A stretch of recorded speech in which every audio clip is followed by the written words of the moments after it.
మొత్తం పులివెందుల జెడ్పీటీసీలో 6 పంచాయతీలు ఉంటే, పులివెందుల రూరల్ మండలానికి సంబంధించి నిన్న ఎన్నిక జరిగింది. 6 పంచాయతీలు ఉంటే పోలింగ్ కేంద్రాలు 15 పోలింగ్ కేంద్రాలు ఈ 6 పంచాయతీలకు సంబంధించి. ఆశ్చర్యం ఏమిటో తెలుసా?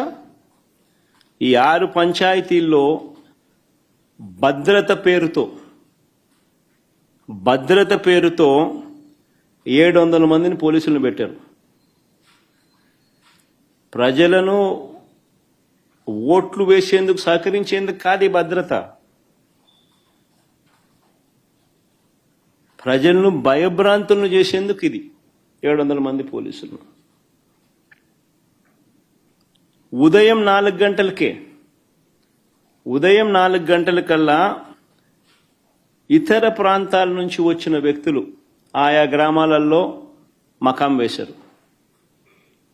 జమ్మలమడుగు, కమలాపురం, ప్రొద్దుటూర్, అనంతపురం జిల్లా బయట నుంచి వచ్చిన వాళ్ళందరూ టీడీపీ నాయకులు, కార్యకర్తలు ఒక్కో బూతుకు 400-500 మంది.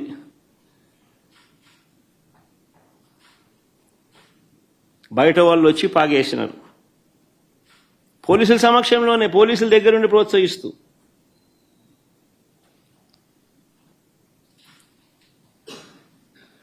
పచ్చ చొక్కాలు వేసుకున్న ఈ పోలీసులు బయట నుంచి వచ్చిన ఈ టీడీపీ కార్యకర్తలు, వారికి సంబంధించిన నాయకులు వీళ్ళే దాదాపుగా 7-8 వేల మంది.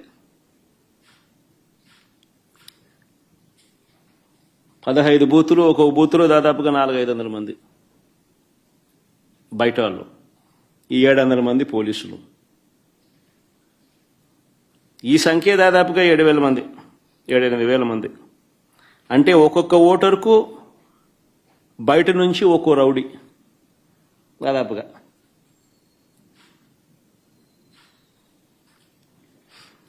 ఈ ఎన్నికలు స్వేచ్ఛగా జరిగాయి అని ఎవరైనా అనగలుగుతారని అడుగుతా ఉన్నా.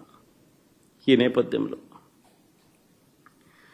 టీడీపీ మంత్రులు, ఎమ్మెల్యేలు ఎన్నిక జరుగుతున్న గ్రామాలలో అరాచకం సృష్టించుకునేందుకు ఈ గ్రామాలను పంచుకున్నారు.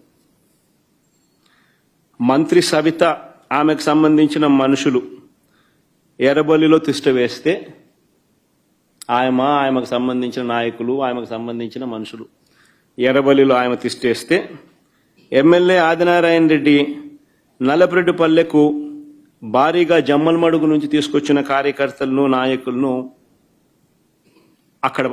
అక్కడ తిష్టేయడం. మరో టీడీపీ ఎమ్మెల్యే పుత్తా చైతన్య ఈ కొత్తపల్లిలో 100 మంది తన కార్యకర్తలతో తాను అక్కడే మకాం.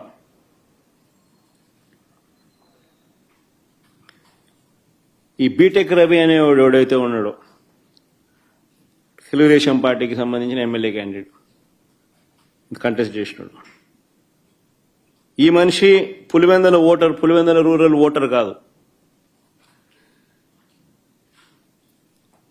ఈ బీటెక్ రవి అనేవాడు పులివెందుల రూరల్ ఓటర్ కాకపోయినా కూడా తాను కూడా కనంపల్లిలో తిష్ట వేసి దౌర్జన్యం చేసినాడు.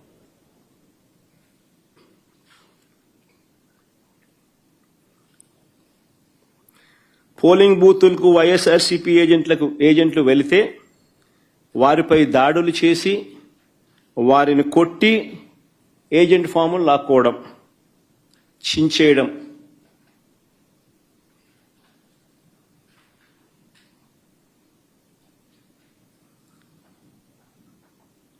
ఓటర్లు ఎవరైనా ఓటింగ్ చేయడానికి పోతే వారి ఓటర్ స్లిప్పులు లాక్కొని వాళ్ళని వెనక్కి పంపించేసేయడం. ఆ ఓటర్ స్లిప్ వీళ్ళు తీసుకొని పోయి వీళ్ళు ఓట్లు వేయడం.